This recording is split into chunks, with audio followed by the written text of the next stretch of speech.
하나님 감사합니다. 진리와 공의로 정말 공의와 진리로 세상을 다스리는 우리 아버지 하나님, 죄악에 모이든 딱한 죄인들을 은혜의 보좌로 이렇게 인도해 주셔서 몸과 마음을 치유할 수 있는 예배에 초청해 주셨음을 진심으로 감사를 드립니다.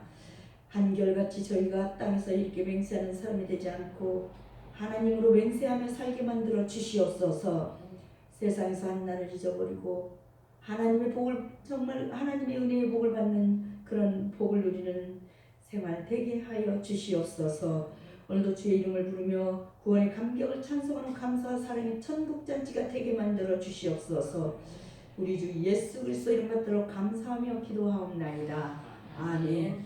네, 반갑습니다. 건의, 세례와 예수님의 건의, 그러니까 건의라는 것은 남을 지하거나 통솔하며 따르게 하는 힘을 이렇게 세상에서 말하죠.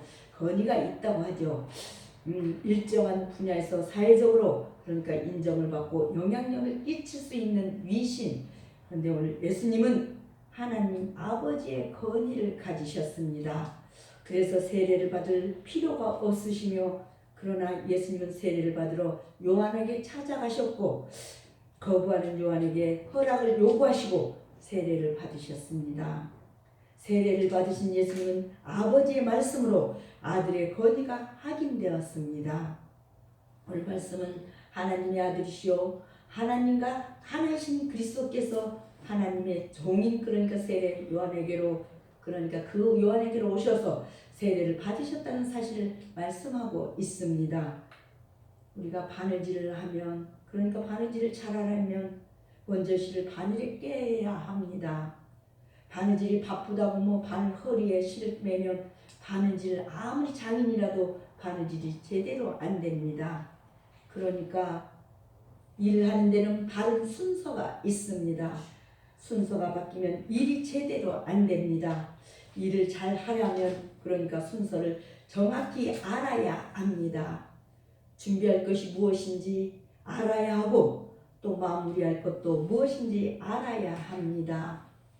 준비 과정에 필요한 것들이 그렇게 많습니다. 마음의 준비, 사용되는 그러니까 도구와 물건의 준비, 기술의 준비가 있어야 합니다. 중요한 일을 이렇게 하려면 자격의 준비도 있습니다. 이런 준비는 필요 조건입니다. 한편 일을 더 잘하는 그러니까 되는 성품, 이 각자의 성품이, 그러니까 성품의 준비도 있어야 합니다. 성품의 준비는 일을 그러니까 장기적으로 지속하고 성과를 거두게 하는 충분 조건입니다. 일을 잘 하려면 우선 그러니까 불어 조건부터, 필요한 조건부터 갖추어야 합니다. 예수님이 사역을 이렇게 시작하기 전에 세례를 받으셨습니다. 예수님은 세례를 필요와 그러니까 충분 조건 중 어느 것으로 생각하셨을까요? 하나님의 허락하신, 예수님의 준비하신, 또는 영적인 의미 등 다양한 관점들이 있을 것입니다. 우리는 예수님의 세례 받으면서 예수님께서 사역의 권위를 확보하려는 의도를 살펴볼 것입니다. 세례와 그러니까 예수님의 권위의 확인. 오늘 첫째로 세례를 받으러 찾아오신 예수님. 요한은 요단강에서 세례를 주고 있었습니다. 주님은 먼 길을 여행하셔야 했으며 그분이 왜 세례를 받으셔야 하는가에 대해서는 세례 요한 자신도 이해할 수 없는 일이었습니다. 요한의 세례는 회개 세례였으므로, 그러니까 죄인들이 그 대상이었는데 하나님의 아들이 자기에게로 오신 것을 보고 당함할 수밖에 없었으며 이를 만류했다고 했습니다. 하지만 주님은 하나님의 모든 의를 이루기 위해서 이를 행함이 필요함을 아셨으므로 요한에게 허락하도록 말씀하셔서 세례를 받으셨습니다. 요한이 요단강에서 세례를 줄 때였습니다. 세례 요한은 사람들에게 회개를 외쳤습니다. 천국이 가까이 왔다고 외치는 세례 요한에게 사람들이 그대로 찾아왔습니다. 요한은 사람들에게 세례를 주면서 회개에 합당한 열매를 맺으라고 하였습니다. 요한은 자기를 찾아온 바리새인들과 사두개인들에게 하나님의 심판을 예고합니다. 그리고 자기는 물로 세례를 주었지만 자기 뒤에 오실 분은 능력이 많으신 분이며 불과 성령으로 세례를 줄 것이라고 예고합니다. 요한이 한창 일하고 있을 때 예수님이 갈릴리로부터 그러니까 요단강으로 오셨습니다. 예수님이 요한에게 세례를 받으러 오신 것입니다. 당시에 그러니까 세례는 죄를 지은 사람이 회개하는 의미이고 회개의 열매를 맺겠다는 다짐의 의미였습니다. 그러나 예수님은 회개할 죄가 없으신 분이십니다. 당연히 회개의 열매를 맺을 필요도 없으십니다. 그러므로 세례가 예수님의 사역을 위한 필요 조건이 되지 않습니다. 그러면 왜 예수님이 요한에게 이렇게 세례를 받으러 갈릴리로부터 요단강까지 오셨을까요? 세례 요한의 애침을 들은 많은 사람이 요한에게 와서 세례를 받습니다. 이는 요한의 말에 귀를 기울이고 요한의 권위를 인정하는 것입니다. 또 세례는 깨끗해졌다는 영적 의미를 주기도 합니다. 예수님은 흠이 없는 분이시지만 기본적으로 흠이 없다는 인정을 사람들로부터 받으셔야 했습니다. 그때 당시 세례는 유대교의 중요한 입국 의식이 있었다고 합니다. 바벨론 포로 이후에 그러니까 생겨난 이 세례 의식은 이방인들이 유대교 그러니까 유대교 즉 하나님의 백성의 한 공동체 일원으로 들어올 때 행하던 예식입니다. 흐르는 물 속에 잠길 때 죄인이었던 옛사람은 죽고 다시 나올 때 새로운 하나님의 선물로 그러니까 태어난다는 상징적 의미를 지니고 있습니다. 사도행전 19장 이전에는 너희가 받을 때 성령을 받았느냐? 사도 바울은 이 같은 사람들에게 예수님을 전했습니다. 그의 사명이었기 때문입니다. 그렇다면 예수님은 무슨 의미로 이렇게 세례를 받으셨겠습니까? 그분은 하나님의 아들이요 성령으로 잉태하신 무죄무음하신 거룩한 분이십니다. 히브리서 4장 15절에는 하반절에 보면 모든 일에 우리와 똑같이 시험을 받으신 이로되 죄는 없으시니라고 기록되어 있습니다. 십자가는 대속의 권능을 나타내는 것이며 누구든지 택감을 받은 성도는 구속감을 받습니다. 그러므로 예수 그리스도의 세례 받으심은 죄를 용서받았고자 하시는 것이 아니라 스스로 죄인 중 한 사람으로 참여하실 그런 의지의 표현이요. 로마서 8장 3절에는 율법이 육신으로 말미암아 연약하여 할 수 없는 그것을 하나님은 하시나니 곧 죄로 말미암아 자기 아들 죄 없는 그러니까 죄 있는 육신의 모양으로 보내어 육신의 죄를 정하사 하고 말씀하고 있습니다. 히브리서 2장 11절에 거룩하게 하시는 이와 거룩하게 함을 입은 자들이 다 한 근원에서 난지라 그러므로 형제라 부르시기를 부끄러워하지 아니하시고 이렇게 말씀하고 있습니다. 죄인들의 죄를 대속하려는 사명을 그 몸에 짊어지고자 세례를 받으신 것입니다. 요한복음 1장 29절에도 이튿날 요한이 예수께서 자기에게 나오심을 보고 이르되 세상 죄를 지고 가는 하나님의 어린 양이로라고 했습니다. 실로 요한의 사역은 이 예수를 그러니까 이스라엘에게 소개하고 그가 누구인지를 증거하는 것이었습니다. 그래서 죄인의 친구요 죄인의 죄를 담당코자 세례를 받으셨다고 이사야 5장 3절 6절을 말씀하고 있습니다. 하나님께서는 좋은 땅에서 나무가 자라듯 착하고 진실된 마음으로 말씀을 듣고 지켜 인내로서 많은 결실을 하도록 섬세한 세례를 하신 것입니다. 두 번째로 세례의 대상이 아니셨던 예수님. 여기서 우리는 기독교 구원 진리의 핵심을 생각해 봐야 합니다. 요한의 세례는 회개를 뜻합니다. 즉 하나님께서 죄를 용서받으려면 반드시 회개의 과정이 요구된다는 점입니다. 하나님은 인정치 않고 불신앙의 삶 속에서 지은 죄들을 회개해야만 하나님의 관심권 안에 들어올 수 있습니다. 그러나 그 회개만 가지고는 영생권을 얻을 수 없다고 사도행전 19장 3절 4절은 말씀하십니다. 그것은 마치 천국의 현관 앞까지는 그러니까 우리가 교회 문 앞까지는 이렇게 앞까지 와 있는 상태라고 볼 수가 있습니다. 그러나 그리스도 예수께서 나의 죄를 이렇게 대신하여 십자가 죽음으로 대속해 주신 사실을 믿어야만 그러니까 천국 현관문 안으로 들어갈 수 있다고 마태복음 3장 8절 10절을 말씀하고 있습니다. 믿음 없이 회개만 하는 자는 자신의 양심과 그러니까 사람들에게 평안을 얻을 수는 있으나 하나님께 천국에 들어올 만한 의인으로 인정받을 수는 없다는 사실이 로마서 3장 20절 30절 그대로 나와 있습니다. 세례 요한과 예수의 만남은 이와 같은 기독교 구원 진리의 핵심을 무언으로 강조해 줍니다. 세례 요한이 자기에게 예수님이 오시는 것을 보았습니다. 요한은 예수님이 자기에게 오시는 것을 보고 세례를 읽게 세례 주기를 꺼리는 말을 하자 오늘 14절의 말씀입니다. 내가 당신에게서 세례를 받아야 할 터인데 당신이 내게로 오시나이까. 세례 요한은 자신의 입지와 예수님의 권위를 알아보았습니다. 예수님은 자기로부터 세례를 받을 만한 이렇게 받을 만하신 분이 아니라는 사실을 세례 요한이 단번에 알아보았습니다. 오히려 자기가 예수님으로부터 세례를 받아야 할 사람임을 토로합니다. 세례를 주고 회개를 외치면서 사람들로부터 권위를 인정받았던 이런 인정받던 요한이라면 나름대로 권위를 갖고 있습니다. 힘이 있을 것입니다. 그 요한이 지금은 예수님에게 권위를 부여합니다. 요한은 예수님이 자기에게 세례를 줘야 할 그런 권위가 있고 자기보다 훨씬 더 훌륭한 분이라는 존경을 예수님에게 부여합니다. 예수님은 사람들에게 권위를 인정받기 이전에, 그러니까 사람들로부터 존경을 받는 세례 요한으로부터 먼저 권위를 인정받으셨습니다. 세례 요한이 예수님의 권위를 인정하면 사람들도 그러니까 자연스럽게 예수님의 권위를 인정하게 될 것입니다. 사람들이 존경하던 세례 요한이 인정하는 분이라면 사람들도 따라가며 배워도 된다는 결론을 낼 것입니다.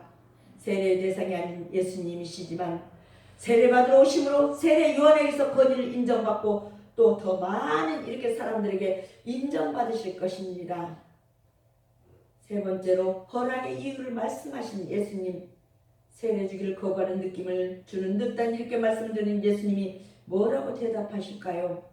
예수님은 세례 요한에게 세례를 허락해야 할 이유를 말씀하십니다. 오늘 15절의 말씀입니다. 이제 허락하라. 우리가 이와 같이 하여 모든 일을 이루는 것이 합당하니라. 예수님은 요한에게 우리라고 표현을 하십니다. 요한은 허락하고 세례를 베풀어야 하며 예수님은 요한으로부터 세례를 받아야 합니다. 예수님과 요한은 같은 목적을 갖고 동역을 해야 합니다. 같은 목적이 곧 허락의 이유입니다. 그 이유는 모든 일을 이루는 것입니다.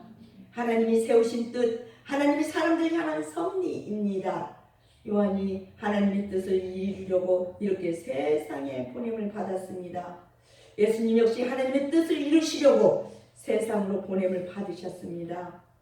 처음에 요한은 예수님에게 세례를 주는 것이 자신의 영역 밖의 일임을 알았습니다. 그러나 예수님은 하나님이 세우신 일을 이루려 함에 요한을 포함하였습니다. 예수님에 의해 이렇게 포함되었음을 알게 된 요한은 세례를 주는 것이 합당하다는 것을 깨닫고는 예수님에게 세례를 주는 일을 허락합니다. 예수님은 세례의 권위보다, 요한으로부터 인정받는 권위보다 더 크고 중요한 권위를 말씀하십니다. 즉 모든 의를 이루는 권위입니다. 예수님의 의를 이루기 위해 세상에 오신 당신의 목적과 허락의 이유를 분명히 말씀하십니다.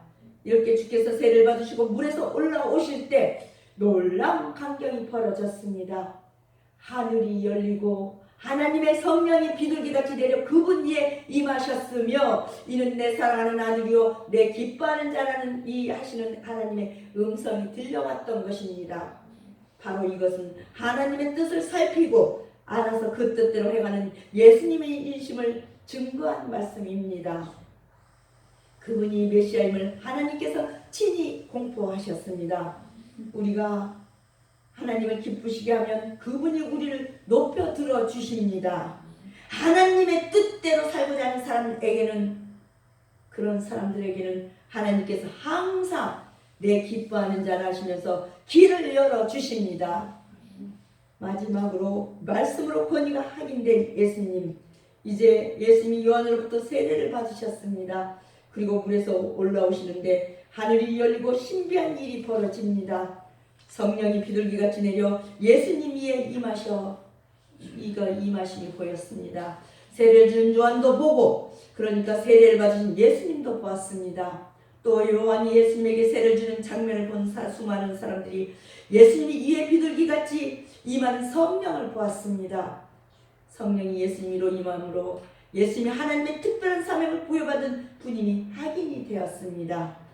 예수님의 권위가 이렇게 사람들로부터만 인정받는 것으로 끝나지 않고 하나님으로부터 인정을 받습니다.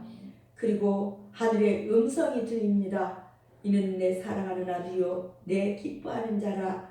하나님이 예수님의 권위를 인정하시는데 아들로서의 권위를 인정하셨습니다. 또 하나님의 아들 기뻐한다는 하나님의 그러니까 하늘의 음성이 들림으로 하나님의 권위가 아들이신 예수님에게 있음을 확인합니다. 하나님의 권위는 예수님의 모든 일을 이렇게 이루고자 말씀하신 배경이기도 합니다. 예수님은 하나님의 일을 감당하기 위해 하나님이 맡기신 사명을 감당하는데 이렇게 필요한 권위를 먼저 확보하셨습니다. 세례를 받으심으로 죄가 없는 분, 세례요한으로부터 인정을 받고 또 하나님의 아들로서 기쁨의 대상임을 확인하셨습니다. 예수님이 이미 권위를 가지신 분임에도 권위를 인정받는 여러 과정을 이렇게 거치셨습니다. 사랑하는 우리 목자교회 가족 여러분, 예수께서 세례를 받으시고 올라오시자 하늘이 열리는 것과 하나님의 음성이 선포되고 성령이 예수님께 강림한 사건이 많은 사람들에게 목격이 되었습니다. 나의 기뻐하는 아들이여 존재라는 말씀과 성령의 강림은 일찍이 그러니까 하나님이 이사야 선지자를 통해서 메시아의 주련 표징으로 이렇게 약속하신 내용이 이사야 41절 내가 붙드는 나의 종 내 마음에 기뻐하는 자 곧 내가 택한 사람을 보라. 내가 나의 영을 그에게 주었은즉 그가 이방의 정의를 베풀리라고 했습니다. 나의 영을 그에게 주었으니 그 영을 우리가 받아야 합니다. 이 사실은 세례 요한도 하나님께로부터 이미 들어 알고 있었다고 요한복음 1장 29절 34절 말씀하십니다. 하나님의 어린 양을 보라. 요한이 이렇게 베푼 세례는 이스라엘의 모든 시선을 그러니까 예수께로 집중시키기 위한 고도의 전략이었다고 할 수 있습니다. 그러므로 그리스도의 세례 받으심은 그분이 메시아로서 정말 본격적으로 활동을 이렇게 계시한다는 의미요 하나님의 선포이기도 합니다. 예수님께서 세례를 찾아오사 세례 받으신 궁극적인 목적이 이것입니다. 요한아 이제 너의 사명은 끝났다라고 무언으로 통보하신 것입니다. 그러기에 세례 요한은 이후부터 그는 흥하여야 하겠고 나는 새하리라 하리라고 요한복음 3장 30절 고백하고 안드레와 같은 자기의 제자들까지 예수님께 인계를 한 것이 나옵니다. 요한복음 1장 35절 요한이 자기 제자 중 두 사람과 함께 섰다가 이제 율법과 선지자의 시대는 끝이 났습니다. 메시아 그리스도께서 분명본연하게 일어나 이 땅의 사망 권세 잡은 사단에게 선전포고를 하신 것입니다. 이것이 그리스도의 세례 받으심의 큰 의미입니다. 이처럼 예수님은 세례 요한을 돕고 죄인 중 한 사람으로 자신을 낮추시고 공적 활동 무언으로 선포하시고자 세례를 받으신 것입니다. 공생의 시작부터 사랑과 온유와 이렇게 겸손으로 무장하시고 행하는 모습을 우리에게 보여주셨습니다. 우리 성도들도 겸손과 온유로 이웃 성도들과 협력하여 하나님을 기쁘시게 해드려야 하겠습니다. 에베소서는 이런 말씀을 주 안에서 같은 마음을 품으라고 했습니다. 그러면서 4장 3절에는 나의 동역자들을 도우라고 했습니다. 그 이름들이 생명책에 있다고 말입니다. 하물며 주 안에 있는 성도들은 돕는 손길을 항상 펴야 할 것입니다. 마지막 세대에 이렇게 살고 있는 우리들로서 항상 주 안에서 서서 서로 협력하며 하나가 되는 그리스도인이 되십시다. 하나님의 뜻대로 살고자 하는 사람들에게는 하나님께서 항상 내 기뻐하는 자라 하시면서 길을 열어주십니다. 열어주신 그 길을 우리가 함께 걸어가십시다. 기도하겠습니다. 하나님 감사합니다. 절망에 빠진 영혼을 일으키시고 힘과 성을 주시는 우리 아버지 하나님, 목마르고 상처받은 심령에 하늘생 술을 마시고 새 힘을 얻게 하심을 감사를 드립니다. 세례 요한이 요단강에서 세례를 베풀며 회개를 강조했는데 우리도 하나님 앞에서 지금까지 지은 모든 죄악을 회개하게 하여 주시옵소서. 또한 우리는 물론 세례를 받았지만 이렇게 세례를 받았다고 만족하지 말고 성령으로 세례를 받아서 완전히 거듭난 성도가 되게 만들어 주시옵소서. 우리가 말씀처럼 성령의 세례를 받아서 사랑과 희락과 합병과 오늘도 자비와 통충성, 온유 등의 열매를 맺게 만들어 주시옵소서. 주님을 의지하는 자를 품어서 제자 만들어 주시니 감사를 드립니다. 오늘도 예배를 통하여 보통 사람이 들을 수 없었던 하나님의 세미한 음성을 듣는 길을 열어 주시옵소서. 받은 은사를 따라서 하나님의 일에 수종을 맡은 일꾼들이 오늘도 충성을 다하여 교회가 맡겨진 직분을 섬길 비전과 힘을 공급받게 하여 주옵소서. 아멘. 우리 교회가 올해도 하나님의 인재와 하나님의 영광으로 충만한 영광스러운 교회 만들어 주실 줄 믿습니다. 하늘복으로 넘쳐나서 이곳을 찾는 사람들이 많아지게 만들어 주시옵소서. 그렇게 되기 위해서 믿음이 더욱 깊어지길 바라면서 예수님의 이름으로 감사하며 기도하옵나이다. 아멘. 아멘.